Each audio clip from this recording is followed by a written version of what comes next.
Bonjour tout le monde, alors cette vidéo concerne les lions et les vierges, on va aller voir un petit peu les énergies pour ce week-end du côté sentimental avec le chakra du cœur. On va aller voir les messages qu'on a à vous attribuer avec une seule carte bien entendu.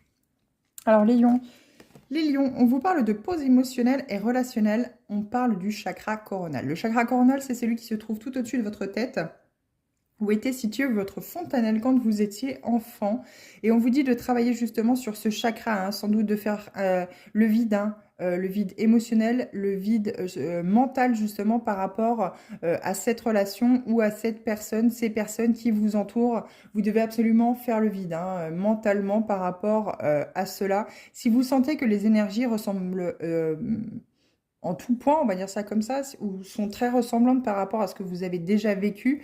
Surtout, faites appel à vos guides, faites appel à vos anges et mettez-vous en pause, hein. Mettez-vous en pause pour justement guérir ce qu'il y a à guérir encore, qui est peut-être encore latent, mais surtout, hein, vous connecter à vos ressentis, à vos envies, ce que vous désirez surtout. Alors, faites bien attention, hein.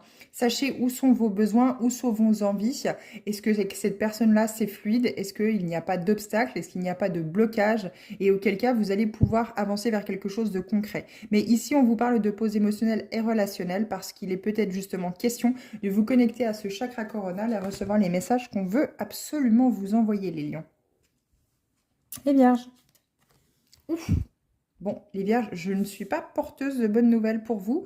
Dans ce tirage, on vous parle de rupture. Soit il est question pour vous de rompre avec des habitudes qui sont toxiques, néfastes pour votre couple. Vous êtes peut-être entré dans une période de crise où chacun reste campé sur sa position. Il est question ici d'instaurer un dialogue constructif, de vraiment parler avec l'autre, dialoguer clairement, sincèrement, mais aussi calmement, c'est très important pour pouvoir se faire entendre. N'hésitez surtout pas à réunir la famille, entre guillemets, quand on parle d'enfants, si vraiment les enfants sont grands et qu'ils voient que vous êtes au bord de la rupture et que quelque chose de profond se passe. N'hésitez surtout pas, hein, justement, ici, à parler justement avec l'autre. Ne voyez pas cette rupture comme un échec, hein. Voyez-le peut-être d'une façon positive, de la façon positive à vous dire, je vais pouvoir penser à moi, je vais pouvoir reconstruire autre chose autrement et avoir vraiment tout ce temps nécessaire, tout ce temps disponible pour pouvoir me l'accorder à moi-même parce que je n'ai peut-être pas eu le temps jusqu'à aujourd'hui dans cette relation de pouvoir avoir ce temps pour moi.